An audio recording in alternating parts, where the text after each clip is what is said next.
Hai guys, saya Nur Sakina, saya kelas 7 dari Seksi Genting Salamba. Di sini saya akan menjelaskan ciri-ciri makhluk hidup.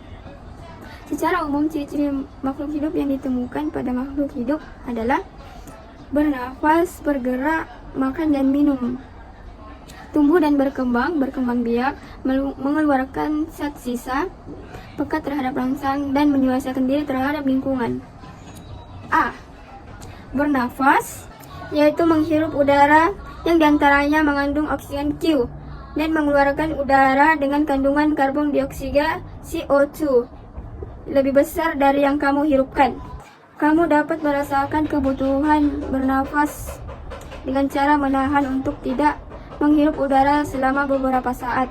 Tentunya kamu akan merasakan sesak sebagai tanda kekurangan oksigen. B. Memerlukan makanan dan minuman. Untuk beraktivitas, setiap makhluk hidup memerlukan energi. Dari manakah energi diperoleh? Energi diperoleh dari makanan dan minuman.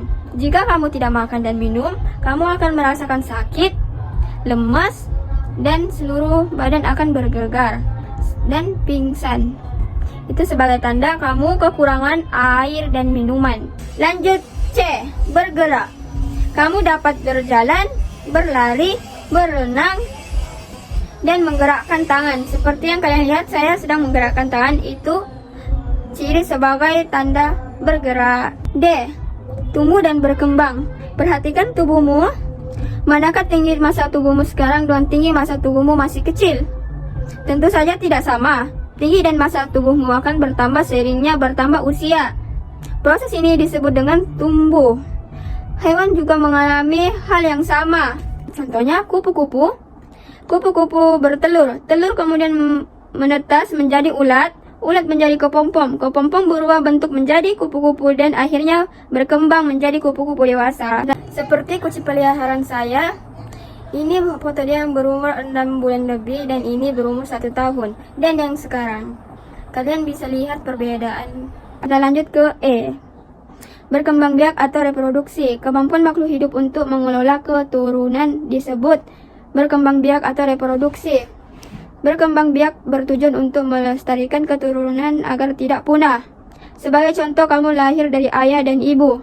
Ayah dan ibumu masing-masing juga mempunyai orang tua yang kamu panggil kakek dan nenek, dan seterusnya. Lanjut ke F. Peka terhadap rangsang. Bagaimana reaksi kamu jika tiba-tiba ada serap lampu yang sangat terang masuk ke mata? Tentu secara tidak spontan kamu akan menutup kelopak mata kamu. Dari contoh itu menunjukkan bahwa manusia mempunyai kemampuan untuk memberikan tanggapan terhadap rangsang yang diterima. Kemampuan menanggapi rangsang disebut iritabilitas. Ingatlah, iritabilitas merupakan kemampuan makhluk hidup untuk menanggapi rangsang. Hewan dan manusia dilengkapi dengan alat indera untuk menanggapi rangsang, seperti hidung untuk menghidup bau, mata untuk melihat, dan telinga untuk mendengar. Hewan tertentu memiliki alat indera khusus, seperti gurut sisi pada ikan yang berfungsi untuk mengetahui perubahan tekanan air. Tumbuhan juga mempunyai kepekaan terhadap rangsang, yang menghasilkan gerakan pada tumbuhan. Rangsang tersebut dapat berasal dari sentuhan, cahaya matahari, air, zat kimia, suhu, dan gravitasi bumi. Kita lanjut dengan menyesuaikan diri terhadap lingkungan. Kemampuan makhluk hidup untuk menyesuaikan diri dengan lingkungan disebut adaptasi. Contohnya, tumbuhan yang hidup di tempat kering sedikit mengandung air, memiliki daun yang sempit dan tebal. Sedangkan tumbuhan yang hidup di tempat basah banyak mengandung air, memiliki daun tebal dan tipis. Contohnya kaktus.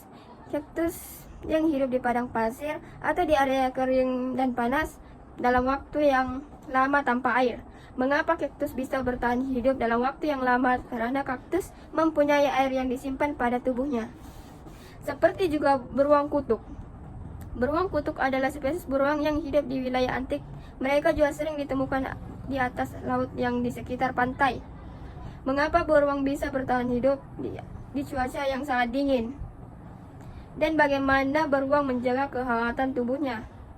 Karena beruang memiliki bulu yang tebal dapat menjaga suhu tubuhnya. Bulu beruang kutub sangat berminyak. Lapisan berminyak ini membantu menjaga kelembapan tubuhnya. Oke guys, sekian dari saya untuk penjelasannya. Mohon maaf dari segi saya menyampaikan atau menjelaskan mungkin kurang atau bagaimana. Sekian dari saya. Assalamualaikum warahmatullahi wabarakatuh.